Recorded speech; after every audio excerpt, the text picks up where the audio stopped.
I'm Bea. And I'm Sam. And we're two best friends who like to talk shit about smut, wingspan, And sometimes books. Join us every Wednesday for a new episode.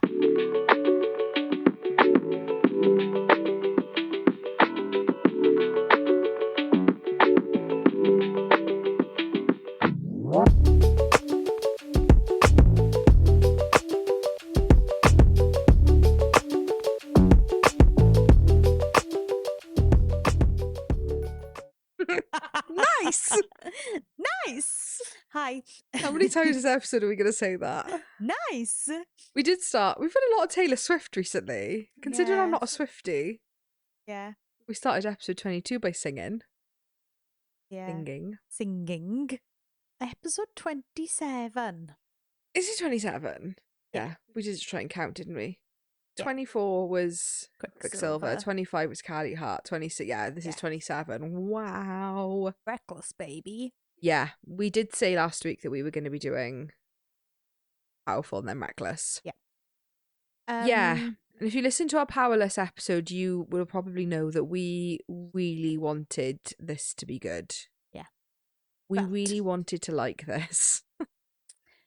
So stay tuned. Hold tight.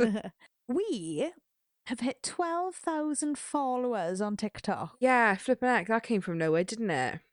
I think, because our goal for so long was 10, and then once we hit 10, we were just like, oh, we're done. Yeah, not that we didn't care, but we weren't tracking it. No, because we just were like, we've hit our goal. Yeah, this is all we never thought that we would ever get to this. Yeah. So anything from here is just whatever, innit? Like a bonus. Yeah. But then, I texted you last night, didn't I? And I was like, wow. It's seeing 12,000 written out, it's just it's a lot, wild. Ugh. And we're about to hit 15k on 1.5k on Instagram. Yeah. And also, I suppose we can talk about it. You can edit it out if you want, editor. Because of our download numbers through the podcast host that we use, they now offer us adverts. Yeah, this isn't, I don't know, we can talk about this because it's just just gives you a bit of an interest of what it's like doing a podcast. Yeah. If you want to know if it's a lucrative business, I'll tell you right now that it's not. Yeah, we're hundreds of pounds down in the negative. We're not profitable yet, but who is in their first year? It's honestly we've got joint custody of a child that we both have to pay out the arse for. Yeah. That's what this is like. Yeah, it's another mouth to feed. Honestly, yes. It's a messy mouth to feed. Yeah, so obviously actually doing the episodes doesn't cost us that much now that we've got all the equipment. In the beginning when we were having to buy new wires every week because nothing was long enough. Ring lights and whatever. Yeah. Also have subscribed to our Patreon. We are the only 2 subscribers on our Patreon. If you're listening, check us out. It's £3 a month, guys. You get an extra episode, and we'd like to think with our Patreon episodes we can be a bit more not that we're not ourselves in these, but they're a bit more unhinged, aren't they? So if any of you have seen the clip that did this is a humble brag, but it did quite well. Our Valaris, our sightseeing Valaris clip. That's from the Patreon. Yeah. Our first episode is a deep dive into all the books and series you recommend to scratch your Akatar itch. Yeah. And then this month's one, which is probably coming out not long after this episode comes gets released, comes alive. Once I've birthed this episode. Once I've necromanced this episode to life. The fuck comes alive. Where did that come from? Nice. We said we weren't going to use any clips from this. This will be the only one. Just edit this and put it in because it's so funny. We've been on our holidays. We've lost our head a bit, really. Anyway, this August Patreon is probably going live or is live when you're listening to this. But August episode is we've both picked, I guess, dark monster romances, and we are not dark romance readers. We're not monster romance readers. The spiciest. When we say spicy, the monstery-ish books we've ever read is Bride. Yeah. And we didn't even know what the Omegaverse was. We still really don't know what the Omegaverse is at this point. Understand it. But we picked books for each other to read for that episode, and we're going to talk about what we read. So the one you picked for me, I'm gonna have to go find it now because if you're listening, you'll probably know these books. The one you picked for me is called like the hardwood tree or the morningwood tree. It's about shagging a tree, I can tell you that much. Morningwood Tree by Siggy Shade. And yeah, I mean, it says what it says on the tin. I think it's about banging a tree. And the one I picked for you is quite a popular, like, book talk monster romance book called, like, Minotaur Milking Farm? Morning Glory Milking Farm. By C.M. Nascosta. So, yeah, they're both quite, like, well-known in the book talk world for being pretty interesting.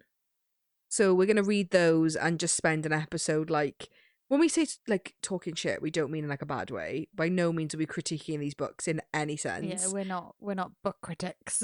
No, but not even like we do with the main episode. We're literally reading them purely to, like, have a laugh and enjoy them. Yeah. And we have to tell each other what they're about and probably just going to piss our pants the entire time. Yeah, it's going to be a good one. I can see that being a longer Patreon than the others, because the others we've tried to keep to like half an hour. We do try and keep them short, yeah. But I think this is going to... it's as long as it's long, isn't it? Doesn't matter, does it, on Patreon? So anyway, the point we're getting at is, like, that's only £3 a month. If you're listening and you want to, like, support the show, you know, and the more people join it, the more we'll do. It's just at the moment, it's just us. Yeah. Sorry, the point I was making is... How much does it cost to run a podcast? I forgot that I was trying to make a point. Yeah, there was a point here. If you've listened to an episode recently and there's been an ad on it, we're just trying to claw back a little bit of money. So if you don't mind just spending 20 seconds listening to an ad, then you'll be straight back into the episode. It's just us trying to compensate ourselves because we are spending quite a bit of money on the podcast at the moment. We are, but there's enough of you now that we are eligible to have ads, because for a long time we weren't. So that's amazing that we've got to that point. Yeah, like, and it's because of you. Like, it's your own fault. You've done this to yourselves, guys. Yeah, so basically when you hit a certain number of downloads per month, you're eligible for adverts, and we've hit that number.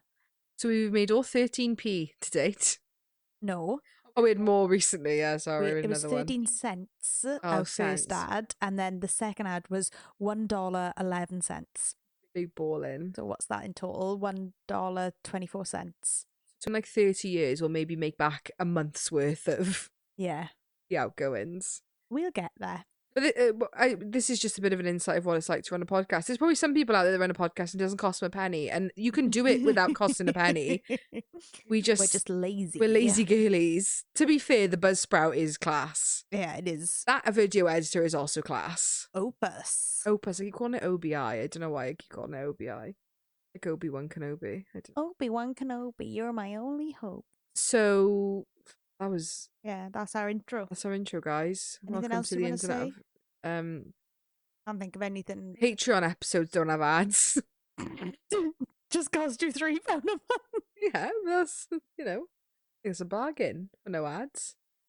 And maybe we will put our proper episodes up there ad free. You know, that's always a possibility, because Patreon doesn't have like a limit on how much we can upload.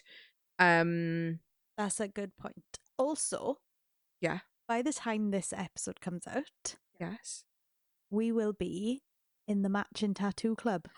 Shit, is it? I was going to say, do you want to? It's next Wednesday. Fucking hell, yeah. I was going to say, do you want to talk about this? So we've spoken about this loads and loads and loads and loads, and it's just taken us a while to get our schedules together and get our asses in gear and do this. But we promise, we hold to our word. Yeah. I wasn't going to let Sam get away with this one. I wish.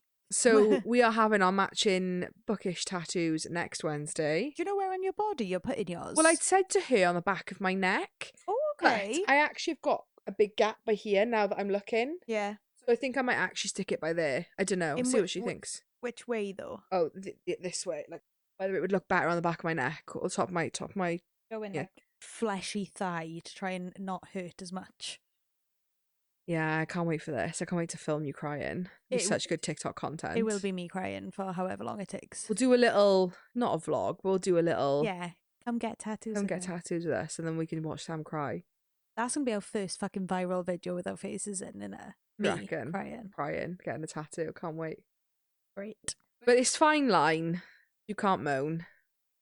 I specifically went and found somebody fine line because I knew you couldn't. It's gonna fucking kill me regardless. Yeah, you should be a little bit. Just don't have it too high up on your knee ribs though, because that'll hurt.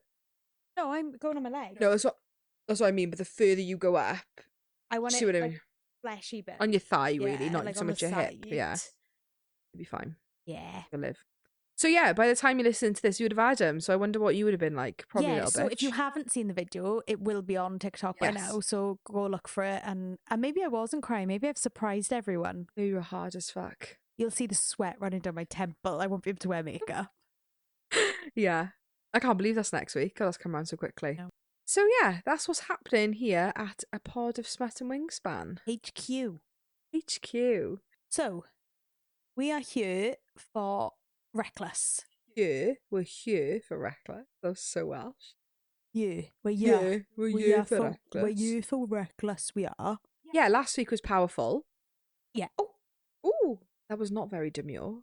Not very mindful of me. Not very cutesy. Nice. Nice. What did Reckless.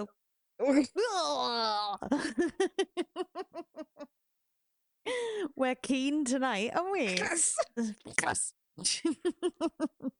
Oh, we're being silly, aren't we? Yeah, I don't know what's wrong with it. What did you rate Reckless? 2. That's not I love how he said there's going to be no clips from this, but these are all so funny. I might just make them. It's just the way you leaned in, really demure. Demure. To be fair, right, I never thought that us together were this bad, right? You know when we went away and for like an hour in the airport, we just laughed at that person fat. It made me realise we're actually really bad together. I didn't think we were. But that stinking Dyrinkin sent me. I gave it 2 stars. Me too. And again, like if you've listened to Powerless, if you've listened to Powerful, you'll know we found this whole series has been disappointing. Yeah, it's just a bit of a roller coaster for us. And I would have to say, of the 3, this was the weakest. I agree. I actually prefer the first book to this. I agree. Because the entire of this plot was the beginning of the book, Paedyn getting to that place, sandy place. Yeah. Door? Yeah. Was it Door? Don't know. Something like that. Got there. Kai was there. Then he finds her. Then he takes her back. We'll be back after a quick break. Get more from an audio drama than just escapism. Get immersed into the heart of 14th century Europe. This miasma is causing great mortality. As you travel alongside a light of higher consciousness. You do things that are wholly unnatural. Is it not more unnatural to sever the fingers from your own hand, as you have done of yourself from the other organs of the body we call Earth? Surrender not the flame. The Muin Mystery Adventure arrives on all major podcast platforms September 24th.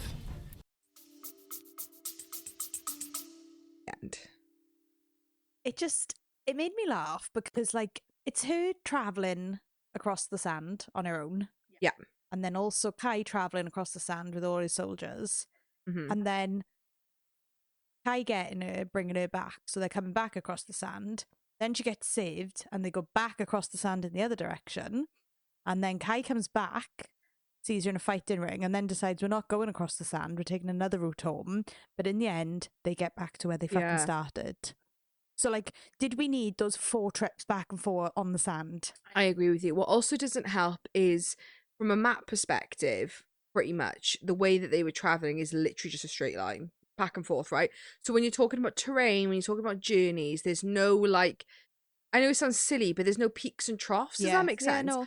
And then, what also didn't help is a lot of this book, so much of this book, the chapters were structured around wake up, go to the day, do the day activity, eat, go to bed, wake up. It just became so monotonous after a while. I think if just like one occasion Kai was trying to wake Paedyn up and she's a really heavy sleeper and he has to like shake her awake, fine.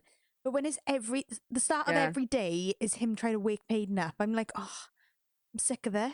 There was too many sleeping with wet clothes. There was too many. Yeah. There was so many. The one saving grace I'll give it is that thank fuck they kiss in the beginning. Yeah. Or relatively early on in. It was quite a nice kiss. Yeah, it was. She drew blood. Yeah. Kinda hot. That do you know the beginning bit actually had me really hopeful? Yeah. The fighting pit bit actually had me quite hopeful. I thought, do you know what vibe it gave me? This isn't spoiler warning. But for any of you guys that are fans of the Bridge Kingdom, it gave me the Traitor Queen vibes. You know, that like whole journey that they do together back to where Aaron is from. And you know how it's really like they hate each other. But like, I was thinking, maybe it's going to be this kind of vibe. Yeah. Big flop. Also, like, he just dragged around with a chain on her ankle for most of it. And this is a really silly point to make. And I kind of mentioned this in the last episode when I referenced back. But I really struggle to get the vibe of this world. Does that make sense? No, I agree. You know, when you're talking fantasy worlds, I know it sounds silly, but you need to have some imagery in your head of what, like, the clothing looks like, what, you know? And I really struggle with this book because, like, I get a picture. I'd like to think I get a picture in my head. Yeah. And then in Powerful, we had Kitt talking about wearing a tux.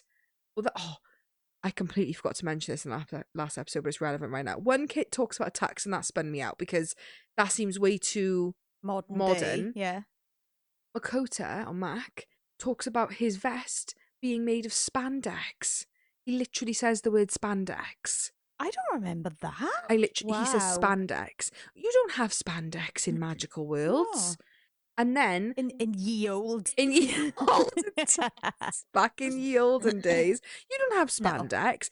No. And not many things take me out of fancy. Like a lot of people, this is quite a common thing that people talk about on the internet and book talk and bookgram, is the word champagne being used, because champagne references a region of France, right? So when you're talking magical worlds, it wouldn't be called champagne because sparkling wine. Yeah. For me, that's way too intelligent. Like, I'm not that intelligent. But there's not much that takes me out of a fantasy world. But talking about spandex does. And then a big thing with Reckless was Paedyn talking about that fucking skirt she was wearing. Because it was long to the floor, but she referenced it as yellow. And I know that's such a petty thing to reference. But this is what I mean by, like, I can't get into it. There was a lot of reference to the chain that was around her leg. Yeah. And about him like wrapping it up short so that you couldn't see it, but then it being long enough that like I could not. Yeah, but then it being so short that when they try to sneak into that hotel together that one night, she falls. They have to go in through the window together because it won't reach. But 1 minute it's long enough that he can tie it up and... Yeah, it's really weird. When you're saying about like being able to picture it, it was when they're in the sand place, it's giving Arabian Nights. Yeah. That's how I saw it. Yeah, same, Aladdin's market. Yeah, that I can picture, but it's more like the I know it's silly, it's like the clothing. Like I can't. And there's not a lot of fan art. No, not a lot much. of fan art for this. Because then when they talk a lot about Paedyn's clothes in the ball in Powerless, the way she dresses is very modern. But then like you said, then they're wearing like I don't know. Spandex, apparently. Spandex, but then tunics, but then knives. Yeah. It's like, well, what is it? I don't... No, I agree. So thankfully, back to what we kind of started on, they kiss quite soon on, which it is nice. And when we got to the fighting pits, I thought, this is... Actually, I was quite enjoying it at that point. Yeah. And then once he gets hold of Paedyn and starts making their way back... When they're in the sewers and the water's coming... And then when they reference, like... So another subplot that we kind of spoke about it the other week, but we sort of edited it out because we thought we were being a bit mean. About we all of a sudden get this understanding that like they had a sister that died. Right. Yeah, I forgot about this. So in the beginning, he goes under the tree with a birthday cake and says, "Happy birthday, A." Now, part of me was like, didn't think he knew Adina that well. Yes. I was like, all right, whatever. However, then my little cog brain started going, and I was like, hang on, there was a family tree. Flip back to the front. I see that they've got a sister. She's got the little bird to say that she's deceased. So I was like, right, that's who he's talking about. Also, that family tree is fucking wild. Oh my God, it's so fucking frustrating because it doesn't make any fucking sense. Why isn't it vertical? Why is it so big? All we care about is Kai's, like that little section. The writing's like this big, and why does it move like a flow chart from one side to the other? And like, it's in a book, so you've got the page crease. You can't fucking see it all. Agreed. So frustrating. But yeah, then I flicked back and I was like, oh, dead sister, okay. So then when it was revealed that he had a dead sister, I wasn't shocked. I'd seen the family tree. Yeah.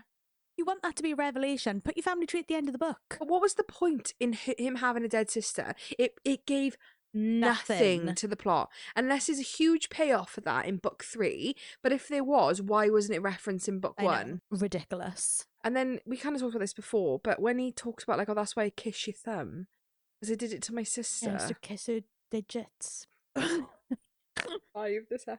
I'm so hot now. Are you? Yeah, because I've laughed so much. Digits. Sorry, I didn't know how to reference no, them. that's so funny. Sorry. Also, Kitt is fucking mental in this book. Oh, if he talks about running an inky hand down his face one more time. And they're throwing the food out the window. Which yeah, real I didn't fucking really weird. Didn't understand. And also, Kitt is kind of known, I wouldn't say for being nicer than Kai, but he is a bit more like kind of well-rounded and more like princey kingy, isn't he? Yeah. And that girl, again, I can't fucking remember her name because the side characters in this just go into mush. But you know the one that's like, because everyone's their fucking cousin. Oh. But the girl who's like their cousin who competes in the trials, but she's like the fixer-upper. Yeah. Whatever she is, with the tool belt. Bob the Builder. Just about to say handy manny. She at one point comes to knock on the door to like check if Kitt's okay, which is really nice of her. And he's so rude to her. And I understand it's like referencing his grief, but they should have been more Kitt. And the scenes with Kitt should have been more thorough. They shouldn't just have been Kitt sitting in the office. They should have been being mental. Yeah, they needed to be more played out. Him just randomly going to visit Kai's mum and being like, oh, you never really liked me. It was just all really weird. It's a bit like, oh, pay me attention. Oh. Just so odd. And then when the scene where it talks about that man, whoever the fuck that man was, who we did not remember existed, that Callum guy. Yeah. Giving him the box, I knew straight away. Like, I knew what it was. No, fuck. Like, she's obviously found something good here because she's got a lot of fans. She's making a lot of sales. However, she can't write tension for me. Yes, maybe I agree. Other people, yeah. That it's the tension and what is it? For me personally, it's not for It's just very predictable. It's weird, isn't it? Because it's like, how do you imply something and hint something without it being too overly obvious? Yeah. And I just find that everything is too... It's almost like it needs to be written with like a lighter touch. Does that make sense? Like, it's too in your face. But again, is that because the demographic is younger and we're just not that demographic? But then, like, I also think that we say this all the time. And we always say, oh, is it because we don't like, is it because it's YA? But that isn't true, because we love YA. I'm looking now at Holly Black. Yeah, The Cruel Prince is so good. 6 of Crows is so good. Yeah, I can't allow it to... I can't keep giving it that excuse, because it just isn't an excuse anymore. I like too many YA books. I think, oh, it's Front of because Glass it's is YA. Yeah, exactly. I can't think of anything else right now off the top of my head. I was also disappointed. I wasn't expecting spice in this. No. But I was expecting maybe just like... fade to black. Some in. I thought that they would surely bang at some point. Yeah. Well, here's a question for you. Yeah. Knowing everything that we know now from these 3 books, yeah. What do you think Fearless is going to be? I don't know. Like, what is this dynamic now? Between Kitt, Kai and Paedyn, I know. Because I hated the love triangle in the first book. Yeah, it's so much worse brothers. now. Like, they're fucking brothers. Yeah. Stop it. Yeah. And now she's going to marry one, but she's clearly in love with the other. So, like, where does this dynamic go now? Well, and the other thing is, like, obviously, I think a big portion of Fearless is going to be this push and pull between her and Kitt, rather than her and but I'm Kai. not here for it. So is Kitt gonna like, is it gonna get weird and Kitt's gonna like force her into marriage? I think so. That's weird. Or she's just gonna accept the marriage proposal because it's the only way she doesn't die. Yeah, no, I get you. Sorry, that completely just flagged something in my brain. We also find out in this book that it wasn't really the king that killed Paedyn's dad, it was Kai. First of all, when Kai at the beginning of the book goes back to look for Paedyn and she's hiding in the house, right?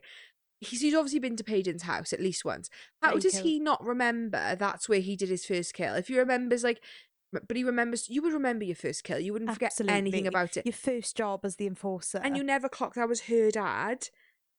Also, where did Paedyn's thought process come from that she thought it was the king?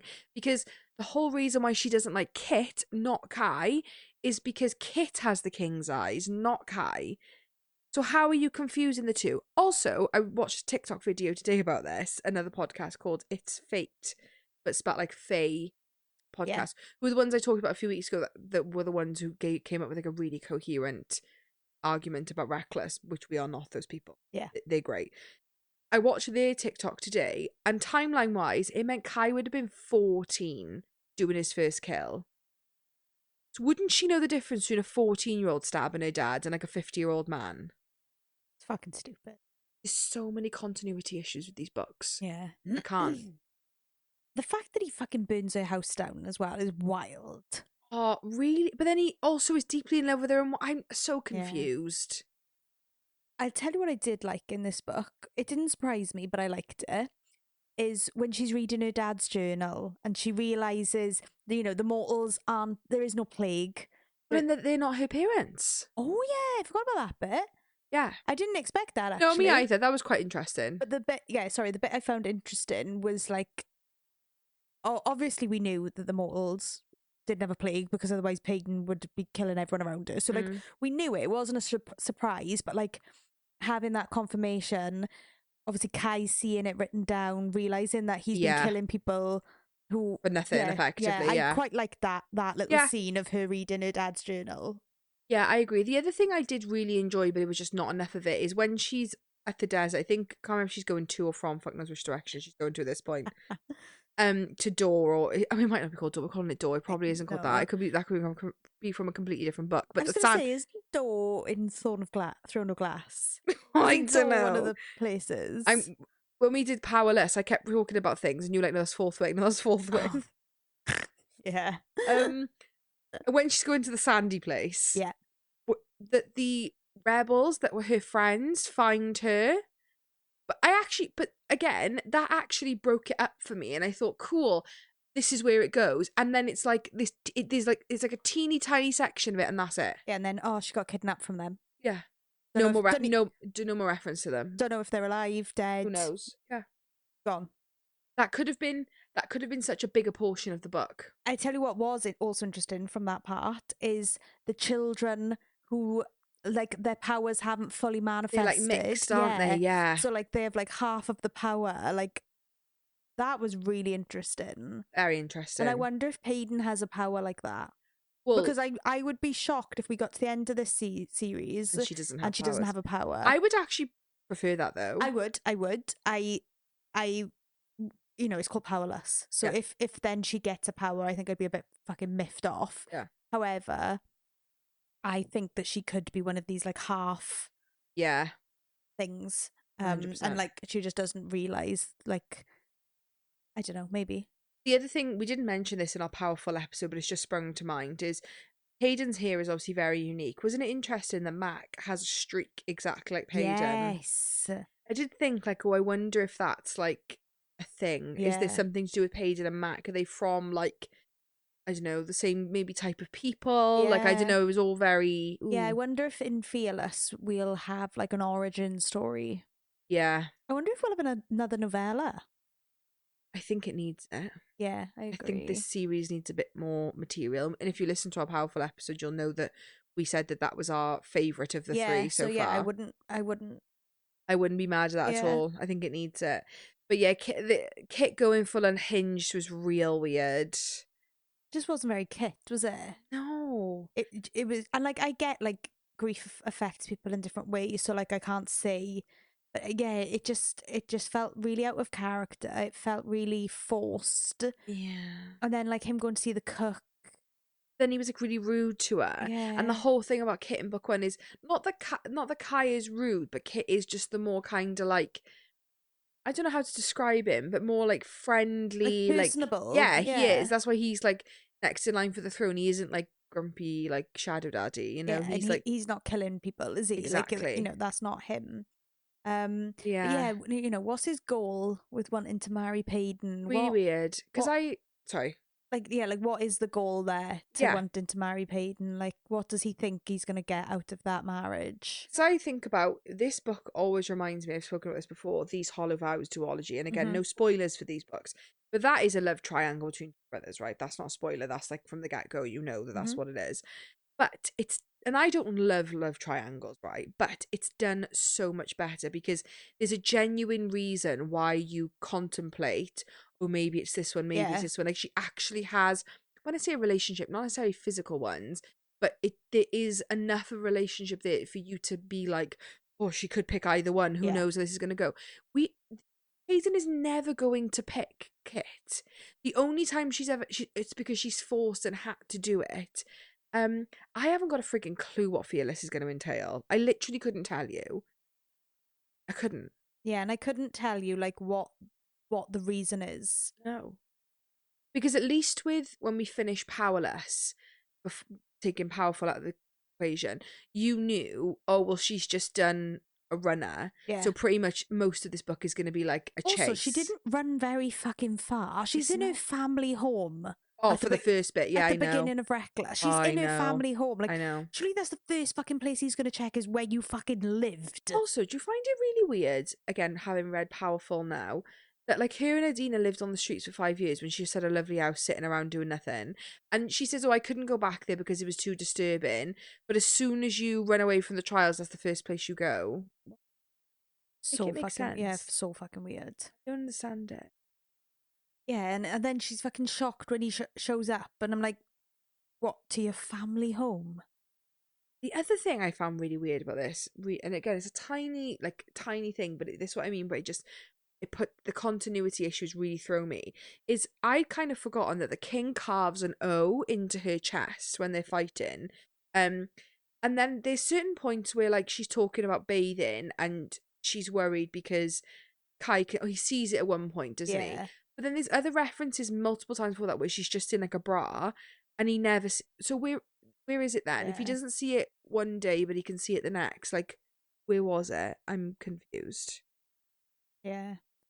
Yeah. And do you know it's really sandy there and they have to wear masks around their face? Because I've had to read about another fucking scarf. Lots of scarf talk. Inky hands run through here, inky hands round down face. Lots of scarf talk. Lots of silver tendrils of hair slipping out of the scarf. Yeah. A lot of authors, this again not a spoiler, but we're currently reading the From Blood and Ash prequel, Flash and Fire series, and I will say that not so much in this third one, but in the first two, Jennifer Armentrout uses a lot of the same characters do the same things all the time. Like a muscle ticked in his jaw, like he ran like and I've noticed it quite staggeringly in this series more than any of her others. It literally feels like every sentence is the same thing. But this is an example, Power Reckless, of like it's like every sentence structure after dialogue, there's no variation in what the characters do. There's just none. It's just the same every time. And again, referencing back to that, it's podcast, but this is what they said, is that there's, apart from the how many Kitt scenes do we get in this book, maybe 3, 4, not many Kitt chapters at all. Apart from that, there's no subplot. No, I don't think she references Adina dying once. Does she? She talks about blood, doesn't she? Okay. Like it's a bit of a trigger for her because she imagines Adina in her arms. That's the only time. But there's not much. You'd think, like, if my best friend just got stabbed through the gut like 10 minutes before, you'd think that she'd be grieving a lot more, wouldn't you? But she's not really. Yeah, it's just... I just think there was so much potential for a lot more material, and there is, like, when you, like, if you just like loosely write out the plot of these books, it could be so good. There's so much to run with. Yeah, agreed. Yeah. Whether it's the target audience, whether it's the publisher, whether it's the editor, it just misses the mark for me somewhere. It's got all the makings of a good book, but it just falls flat for me. It's like I ordered like loads of different fruit smoothie, and I got really diluted squash. Yeah. That was a really good analogy. Metaphor. Yes. Yeah, no, I agree. Like, on paper, sounds amazing. Wow. Yeah, wow, I want that. But then I'm like, bland. But we said this in Powerful. These books could be bigger. Oh, they could be so much bigger. I wouldn't be mad about it. Like, it took me like a day to read each one. Like, looking at them, I haven't read this. I've got them on my bookshelf. But Twin Crowns by here, which is a YA, YA series. They are, each of them are double the size of the Powerful books. There could be so much more. Oh, absolutely. There's enough characters. There's enough story that there could be more. Just build the world for me. But we said this in Powerful. Is that maybe why it's so marketable? Yeah, because it's a quick, easy read. Easy reads. And I feel like sometimes, you might not feel the same, when I've flown through a book really quickly, I get to the end, everything's sort of blurred together, and I think, well, I must have enjoyed it if I read it that quickly. Yeah. So is it one of those that people get to the end, the final chapter's decent, and you just go, wow, that was amazing. Yeah, and maybe. you sort of block out all the shit in between. Yeah, I think as well, our perceptions, I think because, again, we've read books like Kingdom of Ash, you know, I think our perceptions of big books is very skewed now. But yeah, maybe it is just more marketable for people want a quick read. Or maybe we are the minority. Maybe the speed that we read at isn't normal. Yeah, I think as well, now having read the three of them, I have to say it's made me realise that actually Powerless was quite a bit stronger. Yeah. There was just more going on. There was just a bit more like happening. Yeah. Because one of our critiques about Powerless was almost like too much happens, but also nothing happens. Yeah. And I would now critique the Reckless was way too far leaning the other way, where like nothing happens, just nothing happens. It was like a filler book, but also doesn't fucking need it. At least with filler, right? Like that was one of the critiques I said in last week's episode. But like, you know, in the world of podcasting, we're here again. I'm still reading the Flesh and Fire series, and I'm 60% way through the third book. And 60% of that book has all been fluff, right? Yeah. But at least with fluff, what is a nice thing about fluff is you get a lot of like, I would say fun scenes, but more like personable scenes that usually you wouldn't have time for because you're having to drive the plot so quickly. Yeah. You get a lot more kind of like fluffy scenes, but actually you just see a bit more of characters interacting. Yeah. Whereas that didn't have this. That was one of our comments about again, it's not a spoiler, but Gold from the Plated Prisoner series it is a ginormous book. Yeah. But it was like, when we say filler, not in a bad way, but like it was a filler book. It was setting you up for Goldfinch. Like it had to like lay all the groundwork ready for Goldfinch to be perched on top. But it was filler. Yeah. But one of the nice things was all of the scenes that you got were lovely, as in you got a lot more time with the characters because you had like 700 pages of just like mooching about basically, whereas Reckless doesn't even deliver on that. We get no mooching. It's just, I don't know. Wasn't it weird when they were traveling down that road and she climbed the tree and they went in like the oasis pool? Yeah, and then it was like raining, and then like the horse had got spooked and it was gone, and then wasn't there men there for a bit, and then the men went, oh, I don't know. It was weird. she was bow and arrowing them all. Oh yeah, okay. And then them laying in the field of poppies? The field of poppies at the end? Mental. But like, let's not forget, you still got a chain around your ankle. Yeah, and he's fucking dragging you back to possibly be killed or put in a cell. Also, one of my comments about this series is, because of the powers, I can't cope with the thought of like when he looked at the horizon, he just saw someone running really quickly towards them, because that's who was coming to get them, was like a running person. So can you just imagine somebody like this, like running really quickly? It just made me laugh. And when they talk about crawlers, the thought of somebody just like spider monkeying up the wall, I just can't. Hanging off the ceiling. I just can't. It's just like, hi. It's just so when he said like there's someone just like this, like running towards them, it's like so weird. I'm sorry. Nice.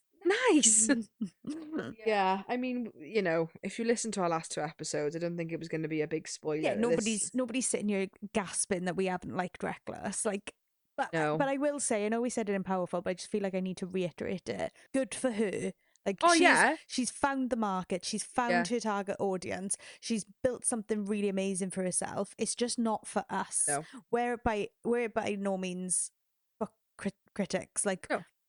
Like, we're not qualified to do this. We're just sitting here because we like reading. Like, you know, just because we didn't like it doesn't mean it's not a good book. They can't be bad books because she literally probably makes millions and millions off them. Like, I've seen the release date queues. We own them all. Like, we've spent money on them. Like, I pre-ordered Fearless. I paid for the Audible book. I also listened to the audiobook as well as read them. I listened to them. So, like, she's had my money twice. You bought Reckless about fucking 4 times. Yeah, I did.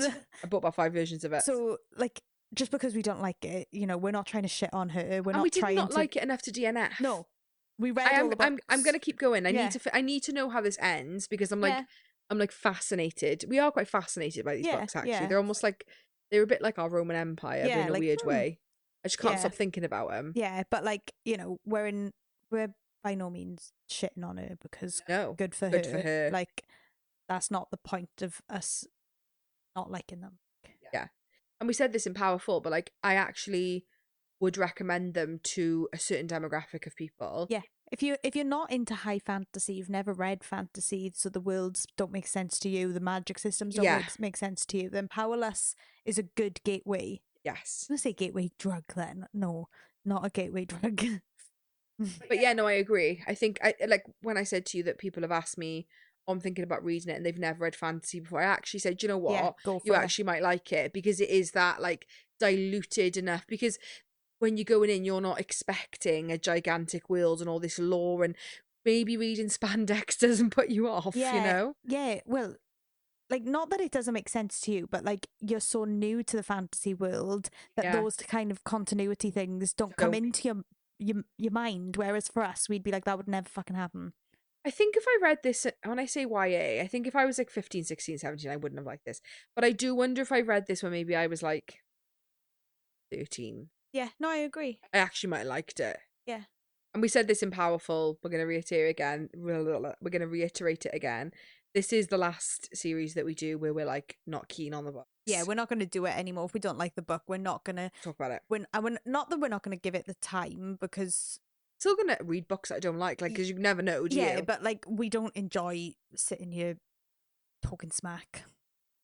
Oh. Why did I just say talking smack? Like, on the streets of Brooklyn, like, colour me intrigued. Yeah.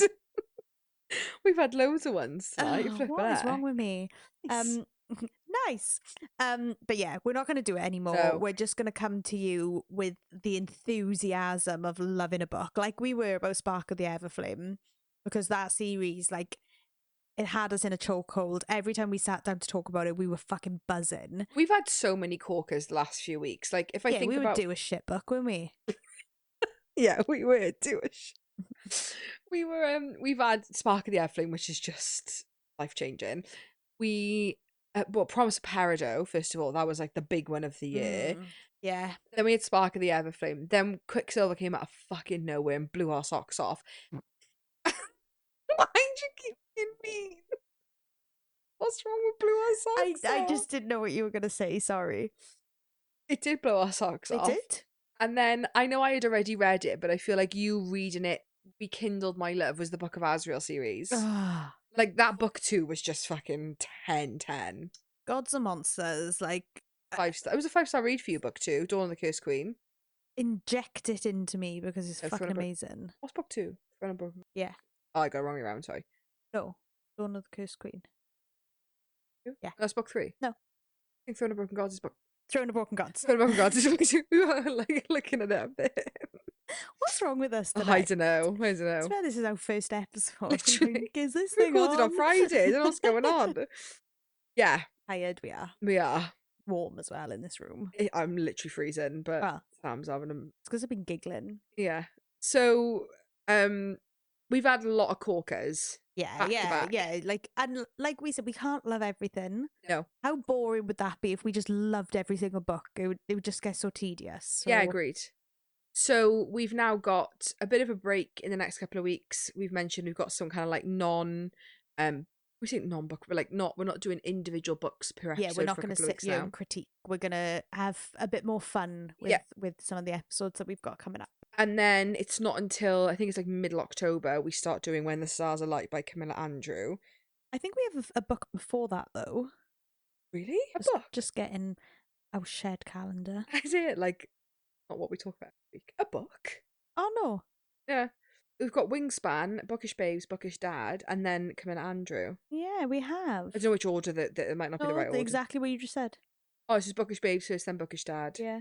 So we've got a few weeks now. So this is kind of like your forewarning of if you want to join us for the next like read-along episodes. When the Stars Are Light by Camilla Andrew will be next, coming like mid-October-y. Yeah. It's not on KU, but it's pretty cheap on Kindle. Like, and her book 2 is out mid-September. We Will Devour the Night, which we'll be doing the following week. Yeah, 99p on Kindle. So we might set up that app that we were told about during one of our lives. Fable. Because I do think we probably give you all a forewarning of what we're going to cover. Yeah. Because we do tend to plan quite far in advance. And I know a lot of you would like to listen along to the books that you might not have read. Yeah. And then, yeah, we've got until October planned. Then we've got a couple of months left of the year. Yeah. And then I think we're going to have, like, I want to say a big refresh in the new year, but just a bit of like a...